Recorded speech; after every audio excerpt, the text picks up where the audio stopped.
Airline reservation nightmare. Stay away from cheap flights and Lufthansa Airlines.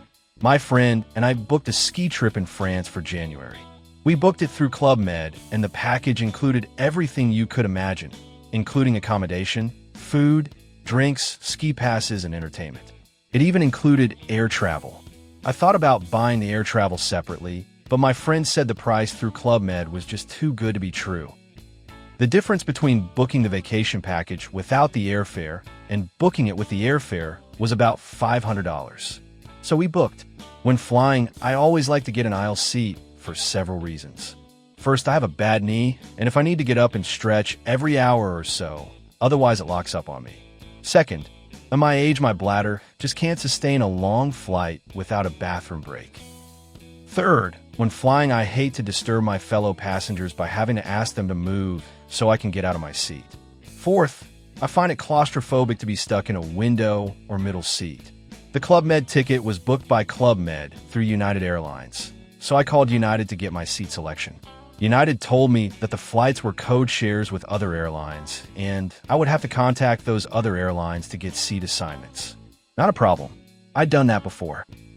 The first contact was with Air Canada, where I was booked from Los Angeles to Montreal, and then from Montreal to Geneva. I went online to reserve my seats, but Air Canada's system would not let me reserve a seat online. I tried several times, but kept getting an error message that read, "Parent, system for seat number 02. Another time when I tried, I got an error message that read, Air 7, or I called Air Canada. Air Canada puts its phone number clearly on the website, so it is easy to find. Of course, I got the usual recording saying, "Go online to reserve seats." These automated recordings are so annoying, but that is a topic for another article. I pressed the key to be connected with an agent, but was informed that the wait would be 3 hours. I hung up. I decided to call United again. Guess what?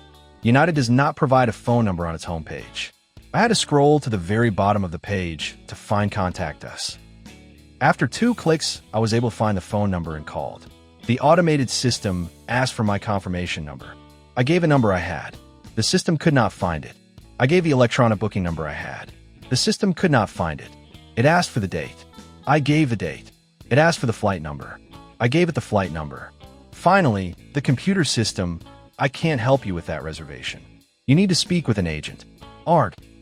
At least the machine said the wait time was 4 minutes as opposed to 3 hours on Air Canada.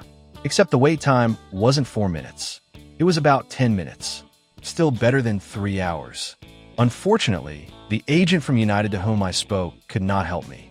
He explained that the carrier who operated the flight overseas must provide the seat assignments. I asked if he had a different number for Air Canada. He had the same one I was calling. I asked if he had some special carrier way of communicating with Air Canada to tell them their website wasn't working properly. He didn't. I gave up for that day, deciding I would wait a few days and call Air Canada again.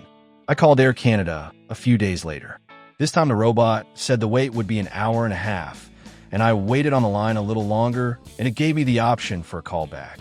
I left my number, and sure enough, in about an hour and a half, I got called back. I told the agent why I was calling, and just as I was giving her my flight information, the line went dead. I waited, but did not get a call back again. I called back. Once again, I left my number for a call back. I received a call back in about an hour and a half. The person on the line told me that I would have to contact United to reserve seats.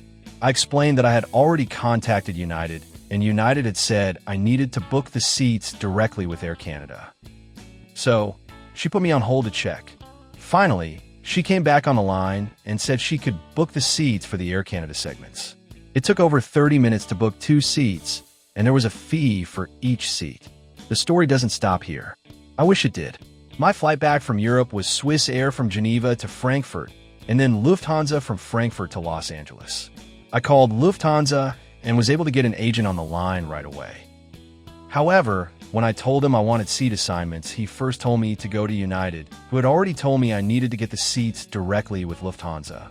He then said I needed to book online, which I had already tried, and the Lufthansa website would not let me book the flight. Finally, he said I needed to book with United, that he could not book the seat reservation, and he said, "Thank you for calling," and hung up on me. Not to be deterred by a mere reservation agent, I called Lufthansa again. This time the agent looked up the reservation and told me flat out that there was no way to get a seat assignment in advance. I just had to show up at the airport on the day of the flight and my seats would be assigned. Obviously, this was a problem for me, so I decided to call up Club Med to see if they could give me a seat assignment, or alternatively if they could refund me the portion of the cost of the vacation that was applicable to the airfare, and then I could book my own flight on some other carrier. I called them, and the person I spoke with was very nice and tried to help, but even Club Med could not get Lufthansa to give me a seat. I double-checked the flight from Frankfurt to Los Angeles, and the time was over 11 hours. I really didn't want to take a chance, so I went online to American Airlines, booked a one-way ticket from Geneva to Los Angeles for 40,000 mileage points, and got a seat assigned, all in about 5 minutes. At this point, between the time I spent online, the time I spent on the phone with United, Air Canada, American Airlines, Lufthansa, and Club Med, I had an additional $200 or so, 40,000 mileage points, and about 5 hours of my time invested in this flight. As a consultant who typically charges my clients $300 per hour, I have about $3,000 invested in this flight, including the value of the mileage points. Next time, I will just make my own flight arrangements and leave those super cheap combined air and vacation packages to others who don't care where they sit. And of course, I will not be booking with Lufthansa anytime soon, and I recommend Club Med, and you don't either.